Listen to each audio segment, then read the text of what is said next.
it's also like a balance between respect and like having organized classrooms and having your critical mind in place also. So cool. That's that's a very interesting point, actually. What about the moment of going back to Western country, let's say, like this? Like, did you have a reverse culture shock when you arrived to Amsterdam, or? I don't think so. I actually felt, well, there's two ways of thinking about this. I felt very held by the Randstad, which is the area of North Holland to South Holland. So if we draw a generalization from Amsterdam to The Hague to Rotterdam, because they have a very direct and upfront way of communicating and being, that is very similar to the way New Yorkers present themselves, their character, their Okay. personality. So I felt very held by that. And I think I mean, most summers when I was in Korea, I traveled Europe quite a bit because I was curious. My mom's side of the family is mainly Swedish and Dutch. My dad's side of the family is 100% Italian. So I was very curious about traveling a bit and finding out more about my heritage and where my family comes from. Um, but I think I was just really excited about being closer to the norms and the values and the way of life that was something that was similar to me. So interestingly enough, I did not have a reverse culture shock, but I imagine if I would have returned back to New York, it would have been a little bit different. Yeah. Yeah, makes sense. When does the idea of creating a consultancy company come in that, because it's a switch on your career and it's a switch on what you were doing until now? In which moment you decided? I mean, I suppose it has touch points between like teaching things and consulting, or like doing the job that you are doing now. Also, I think that it's also related to that. How Yeah. did it happen? The click. So before I went into education and became a high school history teacher, I did have a background in business. I spent my first 6 years out of university in the business field. So I did have some business background. And the consultancy was more, it was a consultancy, but it was also the ability to facilitate. It was also the ability to create and to formulate programs. And it, I would say, was born out of the idea of what most immigrant stories, or yeah, I'm going to say immigrant stories, in which people have to create something in order to stay. So what I did was I used my ability, or shall I say, the fortune that life has given me to be a native English speaker, and the fact that I have an MBA and a master's in education, and I just kind of molded them all together. And I guess my creativity in that moment was like, this is going to be a good idea, and I'm going to try.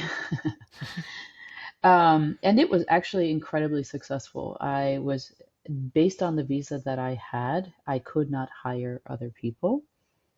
Um, and due to that, I was at sometimes had a full book of business to where I was actually taking clients for the next quarter or the quarter after that.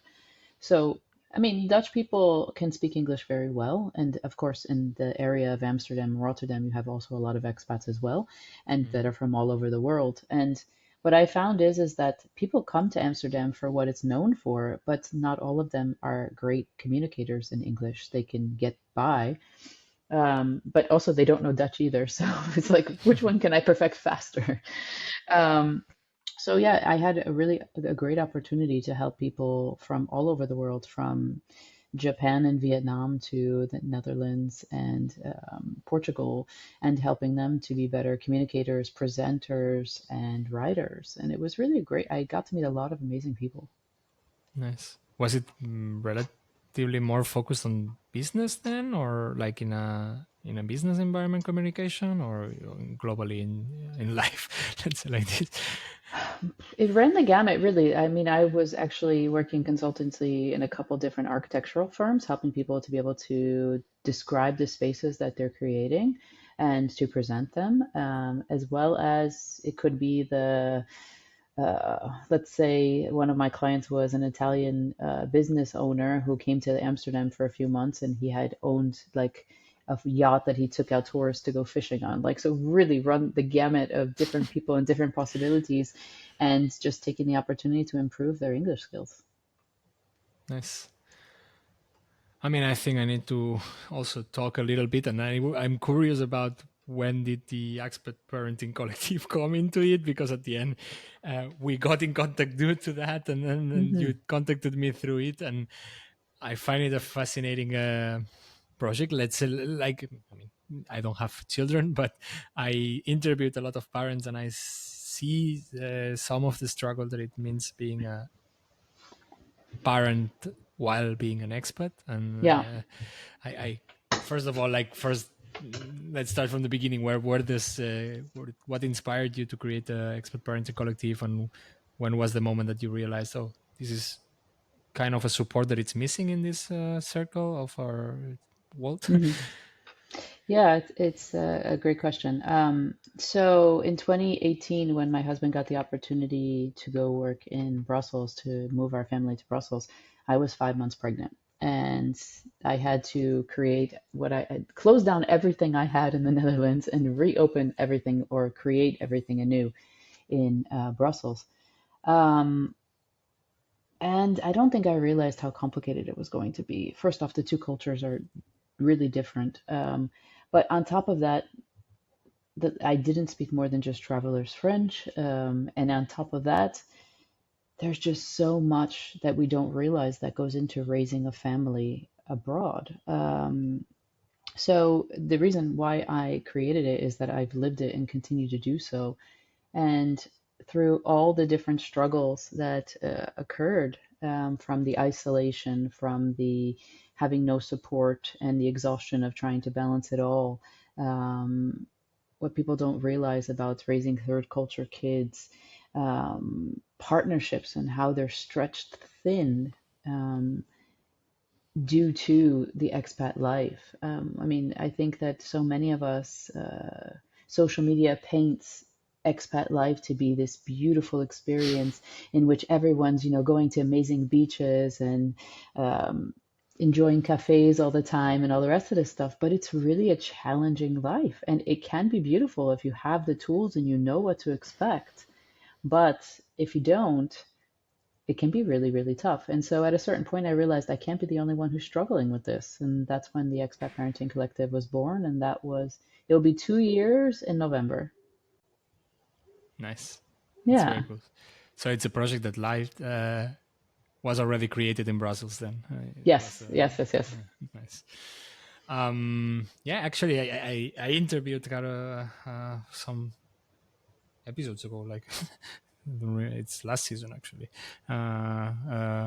Woman from UK, it's Carol Hallett Mobs, who has this expat child, also like trying to help parents and with their children and living abroad, and we talk about it, and I really find it a super interesting topic. Like, it's a matter of like finding yourself, and I can kind of like empathize with a part of the expat, but I really, and when I picture myself also, if it ever comes to have kids or whatever, and my partner is German, I'm from Barcelona, we live in another third country, so all the questions that raise inside of that are so scary. So um yeah, it makes sense, and I don't think there is a lot of information around it. It is a niche of market probably. Hmm. um how is it going? Like, what is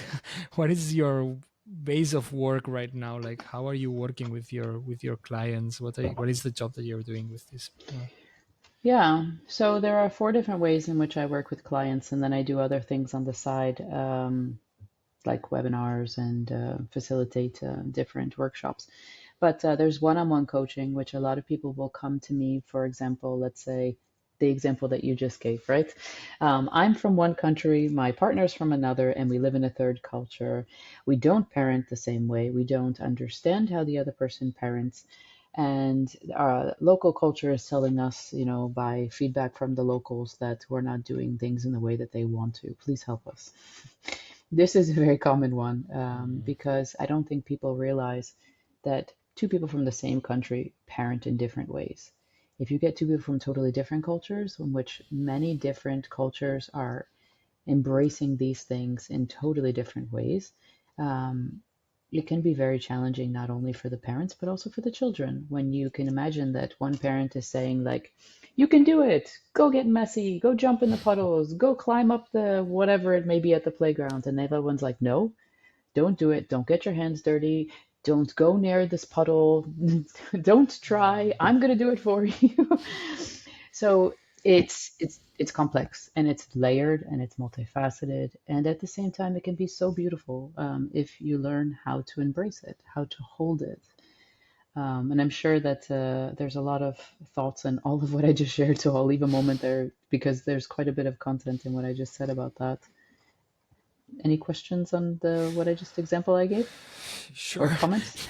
Thousands. Like the thing is that I don't know that the most common struggles with expat parenting, it's suppose it's a shock of cultures, but there is also like hidden ones. No, there is things that probably the parents that come to you are not willing to talk about it also. So probably Mm-hmm. the conflicts about, oh, I do things like that, or I do things like that because my culture brings me to do that.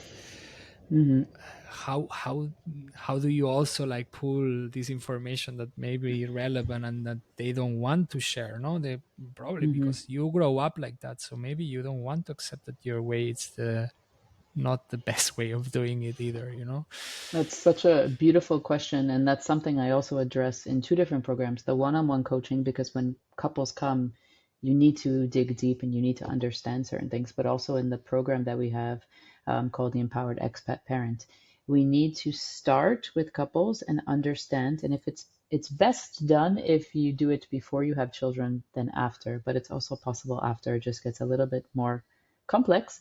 But to understand how you were parented as a child and how you want to parent your kids. So, so, so, so important to understand your partner and the whys behind what they do as a parent. And I don't think we realize this, but a lot of one of the struggles that I had when I first had my daughter was I felt uncomfortable because all of the things in which all the ways in which I was parented were downloaded into me. Like I almost kind of felt like I didn't have a choice, even though I knew I didn't want to do things in that way. Mm. Where a lot of people don't realize that's maybe not the exact situation happens, but there is no guidebook to parenting.